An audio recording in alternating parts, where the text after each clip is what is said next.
हरे कृष्णा। राधे राधे। कैसे हैं आप? कान्हा जी की कृपा से आप सब ठीक होंगे। राधे राधे। कल हमने कार्तिक मास का 18वां अध्याय सुना था। आज हम कार्तिक मास का 19वां अध्याय शुरू करते हैं। श्री नारद जी बोले, जलंधर के नगर में जाकर विष्णु जी ने उसकी पतिव्रता स्त्री वृंदा का पतिव्रत धर्म भंग करने का विचार किया। वह उसके नगर में जाकर ठहर गए। उस राम में उसे स्वप्न दिया। रात में वृंदा देवी ने स्वप्न में अपने पति को भैंसे पर सवार हुए, शरीर में तेल लगाए नग्न देखा। वह काले फूलों की माला धारण किए हुए पितर भूत के समूह में गिरा हुआ अंधकार से और दक्षिण दिशा में जाता हुआ स्वप्न में दिखाई दे रहा था। शीघ्र अपने साथ अपनी नगरी को समुद्र में डूबती हुई देखा। तब पतिव्रता स्त्री वृंदा नींद उचड़ने पर उस दुस्वप्न का विचार करने लगी। धुंधले तथा अनेक छिद्रों से युक्त सूर्य नारायण को उगते देखा। यह सब अनिष्ट समझकर रोती हुई वह भयभीत हो गई। तब गोपुर तथा प्रसाद में कहीं भी शांति नहीं मिली। तब दो सखियों को साथ लेकर नगर के बाग में गई, परंतु दुस्वप्न की चिंता से भयभीत वृंदा को कहीं भी सुख नहीं मिला। वह एक बाग से दूसरे बाग में जाती, तब भी शांति न मिली। इसके बाद वन में घूमती हुई उसने सिंह के समान आकृति वाले भयंकर दांत विकराल नेत्र वाले दो राक्षसों को देखा। उन्हें देखकर वह व्याकुल होकर भागने लगी। उसी समय उसने अपने शिष्य के साथ एक मौन में बैठे हुए शांत स्वरूप तपस्वी को भी उसने देखा। तब भय से अपने दोनों हाथों को ऋषि के कंठ में डालकर बोली कि हे महाराज, मैं आपकी शरण में हूँ। इन भयंकर राक्षसों से मेरी रक्षा करिए। मुनि ने राक्षसों से डरी हुई राक्षसों द्वारा पीछा की हुई बाला को देखकर हुंकार से ही उन दोनों को पीछे भगा दिया। उन राक्षसों को हुंकार से भयभीत और भागे हुए देखकर भूमि में दंडवत प्रणाम कर वृंदा कहने लगी। वृंदा ने कहा, हे कृपानिधे, भयंकर से भय से आपने मेरी रक्षा की है, इसलिए मैं आपसे कुछ विनय करना चाहती हूँ।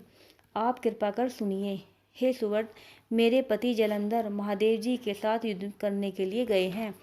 वे युद्ध में कैसे हैं, आप कृपा कर कहिए। नारद जी ने कहा। उसका वचन सुनते ही मुनि ने कृपा दृष्टि से ऊपर को देखा। उसी समय दो बंदर वहां पर आए और प्रणाम कर मुनि के सम्मुख बैठ गए। तब वे दोनों बंदर मुनि की भ्रकुटी का संकेत पाकर आकाश मंडल में उड़ गए और क्षण भर में ही लौटकर मुनि के सामने प्रणाम कर बैठ गए। दोनों बंदरों के हाथ में मृत जलंधर का सिर सहित धड़ देखकर वह पति विनाश से दुख से मूर्छित होकर पृथ्वी पर गिर पड़ी। मुनि ने वृंदा के ऊपर कमंडलू का जल छिड़ककर संचेत किया। फिर वृंदा दीन भाव से अपने पति के मस्तक में अपना मस्तक मिलाकर रोने लगी।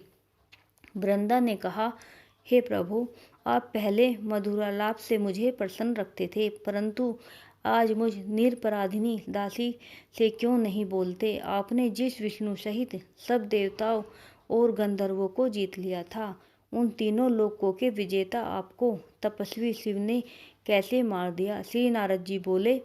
इस प्रकार विलाप करती हुई वृंदा मुनि से कहने लगी। वृंदा ने कहा, हे कृपानिधे, हे मुनीश्वर, मेरे प्रिय पति को आप जीवन दान दीजिए। हे मुने, मेरा यह मत है कि आप ही मेरे मृत पति को जीवन दान दे सकते हैं। श्री नारद जी बोले। उसका ऐसा वचन सुनकर हंसते हुए मुनि ने कहा, यह तेरा पति महादेव जी के हाथ से युद्ध में मारा गया है, अतः कोई इसे जिलाने में समर्थ नहीं हो सकता। तब भी तुम्हारे ऊपर कृपा कर इसको मैं जीवन दान देता हूँ। यह कहकर मुनि अंतर्ध्यान हो गए। जब जलंधर जीवित हो गया तो वृंदा को आलिंगन कर प्रेम पूर्वक उसके मुख का चुंबन करने लगा। तब वृंदा अपने पति को देखकर अत्यंत प्रसन्न होती हुई उसी वन में जलंधर के साथ बहुत दिनों तक विहार करने लगी। नारद जी ने कहा, एक समय सहवास के अंत में उसको ज्ञान हुआ कि ये विष्णु है। यह जानकर फटकारती हुई क्रोधित होकर वृंदा बोली, हे हरे, पराई स्त्री के साथ रमण करने वाले, आपको धिक्कार है। मैंने भली भांति समझ लिया है कि आप मायावी तपस्वी थे। वे दोनों माया के राक्षस जो आपने पहले दिखाए थे, वे ही दोनों राक्षस तुम्हारी स्त्री को हरेंगे। स्वयं तुम भार्या के दुख से दुखी होकर वन में बंदरों से सहायता लोगे और समस्त संसार के स्वामी होते हुए भी तुम वन वन में स्त्री के वियोग में घूमते फिरोगे, और यह जो तुम्हारा शिष्य बना था वह मृगा होगा। ऐसा कहकर वृंदा ने विष्णु भगवान के बारंबार रोकने पर भी अग्नि में प्रवेश किया। तब विष्णु भगवान बार बार वृंदा का ही स्मरण करते हुए और उसकी चिता की भस्म तथा धूलि को शरीर में लगाते हुए वहीं व्याकुल होकर पड़े रहे। देवताओं, सिद्धों तथा मुनियों के बहुत समझाने पर भी उनको कुछ भी शांति न हुई। राधे राधे।